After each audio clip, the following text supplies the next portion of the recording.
Train में सफर करते समय एक महिला को अचानक प्रसव पीड़ा हुई, जिसके बाद मध्य प्रदेश की राजधानी भोपाल के डॉक्टर्स ने चलती ट्रेन में महिला की डिलीवरी कराने में मदद की है। जी हां, महिला और नवजात दोनों ही स्वस्थ बताए जा रहे हैं। हैरानी की बात तो ये है कि इस दौरान रेलवे से कोई मदद नहीं मिली है, जिससे डॉक्टर्स और यात्री परेशान हो गए। देखिए खास रिपोर्ट।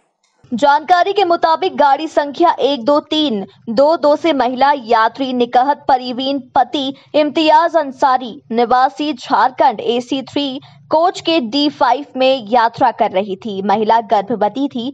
कटनी के आसपास उसी प्रसव पीड़ा होने लगी। पीड़ा के बाद यह यात्रियों ने रेलवे के अधिकारियों को सूचना भी दी। इस दौरान भोपाल के डॉक्टर शैलेश लुनावत को इस बारे में जानकारी हुई। तत्काल प्रभाव से मदद के लिए पहुंच गए। मेहर स्टेशन पहुंचने पर उन्होंने उपलब्ध संसाधनों का उपयोग करते हुए सुरक्षित प्रसव करवाया। डॉक्टर्स के प्रयास से दोनों की जान सुरक्षित है। अब उनकी देखभाल मेहर के चिकित्सकों द्वारा की जा रही है। मैं डॉक्टर शैलेश लुनावत कल 122-23 मुंबई मेल से इटारसी से शिखर जी के लिए यात्रा कर रहा था। तभी लगभग मैयर माताजी के स्टेशन के 1-1.5 घंटा पहले एक सडन कॉल आया। वहीं था मैं भी। B5 AC3 टायर से श्रीमती परवीन, जो कि लगभग 28 साल की थी, उनको प्रसव पीड़ा हो रही थी। 36 हफ्ते की प्रेगनेंसी थी। मैंने देखा पेट कड़क हो रहा था। हमने कोशिश करी, स्टेशन मास्टर से संपर्क किया, 108 को फ़ोन किया।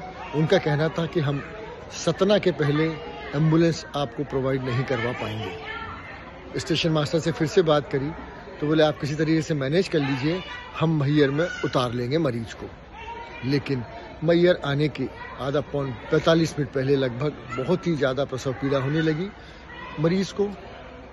तो हमारे पास कोई रास्ता नहीं था। मैंने इंस्टेंट डिसीजन लिया कि हमें कुछ करना ही पड़ेगा। और उस महिला के साथ में उसके पति और 2 छोटे बच्चे और कोई भी नहीं था। छोटे बच्चे भी 9 साल के और 6 साल के बच्चे। साइड लोअर बर्थ थी उनकी। हमने आसपास के पैसेंजर से एक पर्दा करवाया और उसके बाद मैं जुट गया उस प्रसव क्रिया को कराने के लिए। देखते देखते एकदम बच्चे का सिर बाहर आ गया। कोई रास्ता नहीं था, हमारे पास कोई नहीं, औजार नहीं थे। हाथों से ही सैनिटाइजर लेके स्टरलाइज करके बच्चे को डिलीवर कराया। बच्चा क्रिटिकल था। उसको किसी तरीके से रिवाइव करके उसकी सांसें वापस लौटाई और उसको मैंने एक सह पैसेंजर के हाथ में आंवल, जो कि हमारे पास काटने के लिए कोई सर्जिकल ब्लेड भी नहीं थी, लेकिन सैनिटाइजर से स्टरलाइज करके कैंची से आंवल कट करी, उसको दोनों तरफ टाई किया और बच्चे को साफ करके वाइप्स के थ्रू और एक सह पैसेंजर के हाथ में थमाया। साथ में अब एक परेशानी सबसे बड़ी जो खड़ी हो गई थी, जो मेडिकल बातें समझते हैं, उसकी आंवल बाहर नहीं आई थी। लेडी की डिलीवरी के बाद में बड़ी मुश्किल से, जो कि एक इमरजेंसी होती, बड़ी मुश्किल से आंवल को हम डिलीवर करवा पाए। डिलीवर करवाने के बाद में ब्लीडिंग उनकी किसी तरीके से हमने रोकी, बच्चे को संभाला, बच्चे को ठीक किया। लेडी की ब्लीडिंग बंद होने के बाद में उसकी ड्रेसिंग करी और फिर आधा घंटा उनको रेस्ट करा के सारी चीज़ सेटल करके एनाल्जेसिक दे के और हमने उनको मैयर हॉस्पिटल में स्ट्रेचर के द्वारा शिफ्ट किया। कुल मिलाकर देखा जाए तो ट्रेन में सफर करते समय एक महिला को अचानक प्रसव पीड़ा हुई, जिसके बाद मध्य प्रदेश की राजधानी भोपाल के डॉक्टर ने चलती ट्रेन में महिला की डिलीवरी कराने में मदद की है। महिला और नवजात दोनों ही अभी स्वस्थ बताए जा रहे हैं। हैरानी की बात तो ये है कि इस दौरान रेलवे से कोई भी मदद नहीं मिली है, जिससे डॉक्टर्स और यात्री दोनों ही काफी परेशान हो गए हैं। Bureau report MP news Bhopal.